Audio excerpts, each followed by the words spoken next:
മഹാലക്ഷ്മി സീരിയലിൻ്റെ പുതിയൊരു എപ്പിസോഡിലോട്ട് എല്ലാവർക്കും സ്വാഗതം. അങ്ങനെ കണ്ണനാണെങ്കിൽ മഹിയുടെ അടുത്ത് ചെല്ലുന്നുണ്ട്. അങ്ങനെ മഹിയോടായിട്ട് പറയുന്നുണ്ട്, നമ്മുടെ ചങ്ക് പൊട്ടുന്ന ഒരു കാര്യമാണ് തന്നോട് ഞാൻ പറയാൻ പോകുന്നത്. തൻ്റെ വയറ്റിൽ കൊടുക്കുന്ന കുഞ്ഞിൻ്റെ അച്ഛൻ ഞാനല്ലെന്നാണ് ഇവിടെ എല്ലാവരും വിശ്വസിച്ചിരിക്കുന്നത്. അത് അതുപോലെ തന്നെ നിർത്തിക്കൊണ്ട് തന്നെ നമുക്ക് അവരുടെ മുന്നിൽ ഒരു നാടകം കളിക്കണം. എന്നാൽ മാത്രമേ തൻ്റെയും കുഞ്ഞിൻ്റെയും സുരക്ഷിതത്വം എനിക്ക് ഉറപ്പാക്കാൻ പറ്റുള്ളൂ എന്നെല്ലാം പറഞ്ഞുകൊണ്ട് മഹിയെ സമാധാനിപ്പിച്ചുകൊണ്ട് തന്നെ കണ്ണൻ അവിടെ നിന്ന് പോകുന്നു. അനന്തവും ലേഖയും വരുന്നതിൻ്റെ ഒപ്പം താൻ അങ്ങോട്ട് പോകണമെന്നെല്ലാം പറയുന്നുണ്ട് കണ്ണൻ. പിന്നീട് ഉണ്ണിയും ദുർഗയുമാണെങ്കിൽ വിചാരിക്കുന്നുണ്ട്, അങ്ങോട്ട് പോയിട്ട് കാണാനില്ലല്ലോ എന്നെല്ലാം ഉണ്ണിയെ പറയുമ്പോഴേക്കും ദുർഗ പറയുന്നുണ്ട്, ഇനി അവൻ്റെ എങ്ങാനും മനസ്സ് മാറിയോ, അവളുടെ കരച്ചിലെല്ലാം കണ്ട് അതിനെല്ലാം അവൾ മിടുക്കിയല്ലേ, അതുകൊണ്ട് ഇനി എങ്ങാനും മനസ്സ് മാറിക്കാണും അവൻ്റെ എന്നൊക്കെ അവർ ഭയപ്പെടുന്ന സമയത്തേക്ക് കണ്ണനാണെങ്കിൽ അങ്ങോട്ട് വരുന്നുണ്ട്. കണ്ണനാണെങ്കിൽ ദേഷ്യം അടക്കി പിടിച്ചുകൊണ്ട് തന്നെ അങ്ങോട്ട് എത്തുന്നു. അങ്ങനെ ദുർഗയും ഉണ്ണിയും കാണുന്ന കണ്ണനാണെങ്കിൽ ആകെ ദേഷ്യം വരുന്നുണ്ടെങ്കിലും അവരുടെ മുന്നിൽ അതൊന്നും പ്രകടിപ്പിക്കാതെ തന്നെ കണ്ണൻ അങ്ങോട്ട് ചെല്ലുകയാണ്. ദുർഗയും ഉണ്ണിയുമാണെങ്കിൽ കണ്ണൻ എന്താണ് പറയാൻ പോകുന്നതെന്നുള്ള ആകാംക്ഷയിൽ തന്നെ നിൽക്കുകയാണ്. അങ്ങനെ കണ്ണൻ വരുന്നതും ദുർഗ ചോദിക്കുന്നുണ്ട്, എന്താടാ കാര്യങ്ങളെന്ന് പറയുമ്പോൾ, നിങ്ങൾ പറഞ്ഞതുപോലെ ഡോക്ടറെ കണ്ടിട്ടാണ് ഞാൻ വരുന്നത്. ഡോക്ടറാണെങ്കിൽ എല്ലാ കാര്യങ്ങളും എന്നോട് പറഞ്ഞു, ഇനി ഞാനും അവളുമായിട്ട് യാതൊരുവിധ ബന്ധവുമില്ല എന്നെല്ലാം പറയുന്നത് കേട്ട് ദുർഗയും ഉണ്ണിയുമാണെങ്കിൽ വളരെയേറെ സന്തോഷിക്കുന്നു. അവർ കേൾക്കാൻ ആഗ്രഹിച്ച വാർത്ത തന്നെയാണ് കണ്ണൻ്റെ വായിൽ നിന്ന് കേട്ടത്. അതുകൊണ്ട് അവരാണെങ്കിൽ ആകെ സന്തോഷിക്കുകയാണ്. പിന്നീട് ഉണ്ണി ചോദിക്കുന്നുണ്ട്, എന്താണെങ്കിലും അവർ ആരുടെ കുഞ്ഞിനെയാണോ കൊണ്ടു നടക്കുന്നതെന്നെല്ലാം കണ്ണനോട് പറയുമ്പോൾ കണ്ണൻ പറയുന്നുണ്ട്, ഇനി അതിനെക്കുറിച്ചൊന്നും എന്നോട് സംസാരിക്കേണ്ട, എനിക്ക് കേൾക്കാൻ താല്പര്യമില്ലാത്ത കാര്യമാണ് നീ പറയുന്നതെന്നെല്ലാം പറയുന്നുണ്ട് ഉണ്ണിയോട്. നിനക്ക് ആ താലി പൊട്ടിച്ചുകൊണ്ട് വരാൻ പാടില്ലായിരുന്നോ, നീ കെട്ടി താലിയല്ലേ ഉള്ള കഴുത്തിൽ കിടക്കുന്നതെന്നെല്ലാം ദുർഗ പറയുന്നത് കേട്ട് കണ്ണൻ പറയുന്നുണ്ട്, അതൊക്കെ അവരെന്താണെങ്കിൽ തീരുമാനിക്കട്ടെ എന്ന് പറയുന്നുണ്ട് കണ്ണൻ. ഇനി നീ എന്താണ് ഉദ്ദേശിക്കുന്നത്, അവളെ വീട്ടിലോട്ട് കൊണ്ടുപോകാനാണോ എന്നെല്ലാം ചോദിക്കുമ്പോഴേക്കും, ആ പടി ഞാൻ ചവിട്ടരുതെന്ന് അവരോട് പറഞ്ഞിട്ടുണ്ടെന്നെല്ലാം കണ്ണൻ പറയുന്നത് കേട്ട് വളരെയേറെ സന്തോഷിക്കുന്നു. ഇനി നമുക്ക് നമ്മുടെ വീട്ടിലോട്ട് പോകാമെന്ന് പറഞ്ഞുകൊണ്ട് ദുർഗയും ഉണ്ണിയും കണ്ണനുമെല്ലാം അങ്ങോട്ട് പോവുകയാണ്. അതേസമയം കണ്ണൻ്റെ വീൽ ചെയർ ഉന്തുന്നത് ഉണ്ണിയാണ്. അങ്ങനെ ഉണ്ണിയാണെങ്കിൽ ഉണ്ണിയുടെയും ദുർഗയുടെയും സ്നേഹപ്രകടനം കണ്ട് കണ്ണൻ മനസ്സിൽ വിചാരിക്കുന്നുണ്ട്, ഞാനും എൻ്റെ ഭാര്യയും വേർപിരിയാൻ പോകുന്നതെന്നറിഞ്ഞ് ഇവരുടെയൊക്കെ ഒരു സന്തോഷം കണ്ടില്ലേ, ഇവരെല്ലാം ആഗ്രഹിച്ചതും അതുതന്നെയാണ്. എൻ്റെ ഭാര്യയ്ക്കും കുഞ്ഞിന് സുരക്ഷിതമായ ഒരു സ്ഥാനമുണ്ടാകുന്നത് വരെ ഞാൻ നടന്ന വിവരം പോലും ഇവരറിയില്ല.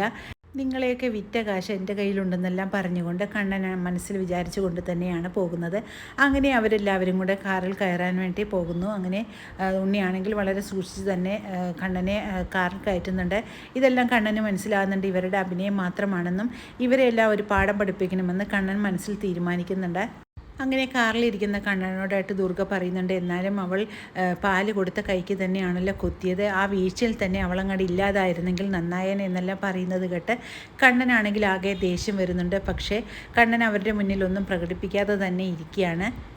പിന്നീട് മേഘനാഥനെയാണ് കാണിക്കുന്നത്. മേഘനാഥനാണെങ്കിൽ വീട്ടിലോട്ട് വന്ന് കയറുന്നുണ്ട്. അങ്ങനെ വീട്ടിലോട്ട് വന്ന് കയറുന്ന മേഘനാഥനോടായിട്ട് വീട്ടിലുള്ളവരെല്ലാവരും കൂടെ വളരെ സന്തോഷത്തോടു കൂടി തന്നെ ആ വാർത്ത അറിയിക്കുകയാണ്.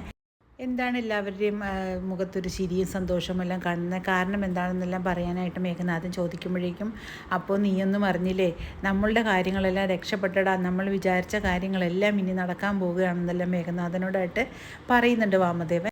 എടാ, ആ കണ്ണനാണെങ്കിൽ മഹാലക്ഷ്മിയെ ഉപേക്ഷിച്ച് സ്വന്തം വീട്ടിലോട്ട് വന്ന അവളെയാണെങ്കിൽ ഇനി ആ വീട്ടിൻ്റെ പടി കയറ്റില്ല എന്നാണ് പറഞ്ഞിരിക്കുന്നതെന്നെല്ലാം പറയുന്നത് കേട്ട് മേഘനാഥനാണെങ്കിൽ ഇതിൽ പരമൊരു സന്തോഷം ഇനി വരാനില്ല, ഇനി ആ കണ്ണൻ്റെ ജീവിതത്തിൽ മഹാലക്ഷ്മി എന്നൊരു അധ്യായമില്ല എന്നെല്ലാം പറഞ്ഞുകൊണ്ട് വളരെയേറെ സന്തോഷിക്കുകയാണ് വാമദേവൻ. അവളുടെ വയറ്റിൽ വളരുന്ന കുഞ്ഞിൻ്റെ അച്ഛൻ അവനല്ല എന്നുള്ള സത്യം അവൻ മനസ്സിലാക്കിയത് കൊണ്ടാണ് അവനാണെങ്കിൽ മഹാലക്ഷ്മി അവൻ്റെ ജീവിതത്തിൽ നിന്ന് പറിച്ചു മാറ്റുന്നത്. ഈ ഒരു സന്തോഷത്തിൽ വാമദേവനാണെങ്കിൽ തൻ്റെ കാലുകൾ താഴെ വെച്ചുകൊണ്ട് തന്നെ എണീക്കാനായിട്ട് ശ്രമിക്കുന്നുണ്ട്. പക്ഷേ വാമദേവന് അതിന് സാധിക്കുന്നില്ല. വാമദേവൻ പറയുന്നുണ്ട്, ഈ ഒരു അവസരത്തിൽ എനിക്ക് ഇവിടെ കിടന്ന് തുള്ളിച്ചാടാനാണ് തോന്നുന്നത്, അത്രയ്ക്കും സന്തോഷമുള്ള ഒരു ദിവസമാണടാ എനിക്കെന്നെല്ലാം പറഞ്ഞുകൊണ്ട് വാമദേവൻ വളരെയേറെ സന്തോഷിക്കുന്നു. അതുകണ്ട് എല്ലാവരും വളരെയേറെ സന്തോഷിക്കുകയാണ്. പിന്നീട് മഹിയെ ഹോസ്പിറ്റലിൽ പോയി വിളിച്ചുകൊണ്ട് വരികയാണ് അനന്തവും ലേഖയും. അങ്ങനെ അവരുടെ വീട്ടിലെത്തുന്ന സമയത്ത് മഹിയെ ആണെങ്കിൽ ആകെ താങ്ങി പിടിച്ചുകൊണ്ട് തന്നെ ലേഖ ഇറക്കുന്നുണ്ട്. എന്നിട്ട് പറയുന്നുണ്ട്, ഇനി ഇങ്ങനെ ഇരിക്കേണ്ട, പോയി റെസ്റ്റ് എടുത്തോളൂ, നിന്നോട് ഞാൻ ആദ്യമേ തന്നെ പറഞ്ഞതല്ലേ അവരെ നിൽക്കാതെ ഇങ്ങോട്ട് വരണമെന്ന്, എന്നിട്ട് നീ അത് നോക്കാതെ അല്ലേ അവിടെ നിന്നത്, അതുകൊണ്ടല്ലേ ഇപ്പോൾ ഇതുപോലെയെല്ലാം വന്നതെന്നെല്ലാം പറഞ്ഞുകൊണ്ട് ലേഖയാണെങ്കിൽ മഹിയെ കുറ്റപ്പെടുത്തുന്നു. പിന്നീട് അവിടെ എത്തുന്നതും കണ്ണനെയാണെങ്കിൽ മഹി വിളിക്കുന്നുണ്ട്.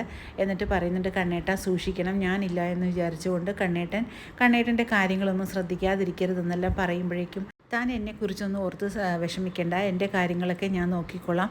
താൻ തൻ്റെ കാര്യം മാത്രം നോക്കിയാൽ മതി. തൻ്റെയും കുഞ്ഞിൻ്റെയും കാര്യം, നമ്മുടെ കുഞ്ഞിനെ ആരോഗ്യത്തോടുകൂടി തന്നെ താൻ പ്രസവിക്കണം. ആ ഒരു നിമിഷത്തിന് വേണ്ടിയാണ് ഞാൻ കാത്തിരിക്കുന്നതെന്നും മഹിയോടായിട്ട് പറയുന്നുണ്ട് കണ്ണൻ. എന്നിട്ട് മഹിയാണെങ്കിൽ കണ്ണനോട് പറയുന്നുണ്ട്, നമ്മളെന്താണെങ്കിലും ഇനി ശത്രുക്കളെ പോലെ തന്നെ ഇനി മുന്നോട്ട് പോകാമല്ലേ കണ്ണേട്ടാ, അങ്ങനെയല്ലേ ഇനിയിപ്പോൾ നടക്കുകയുള്ളൂ എന്നെല്ലാം പറയുന്നുണ്ട്. അതേസമയം ദുർഗയാണെങ്കിൽ കണ്ണനെ വിളിക്കാനായിട്ട് റൂമിലോട്ട് വരുന്നുണ്ട്. അങ്ങനെ ദുർഗ വരുന്നതൊന്നും അറിയാതെ തന്നെയാണ് കണ്ണൻ അവിടെ സംസാരിച്ചുകൊണ്ട് നിൽക്കുന്നത്. അപ്പോഴേക്കും പെട്ടെന്ന് ദുർഗയാണെങ്കിൽ കണ്ണൻ നിൽക്കുന്നത് കണ്ട് ആകെ ആശ്ചര്യപ്പെട്ട് തന്നെ പോവുകയാണ്. തന്നെ പറ്റിക്കുകയാണെന്നും ഞങ്ങളുടെ മുന്നിൽ ഇവരൊരു നാടകം കളിക്കുകയാണെന്നുമെല്ലാം ദുർഗയാണെങ്കിൽ ആ നിമിഷം തന്നെ അവിടെ വെച്ച് മനസ്സിലാക്കുന്നു. അങ്ങനെ വളരെ ഷോക്കായിട്ട് തന്നെ നിൽക്കുകയാണ് ദുർഗ. അങ്ങനെ വളരെ ത്രില്ലിംഗ് ആയിട്ടുള്ള ഒരു എപ്പിസോഡുകളാണ് ഇനി വരാനിരിക്കുന്നത്. പുതിയൊരു എപ്പിസോഡിനായിട്ട് നമുക്ക് കാത്തിരിക്കാം.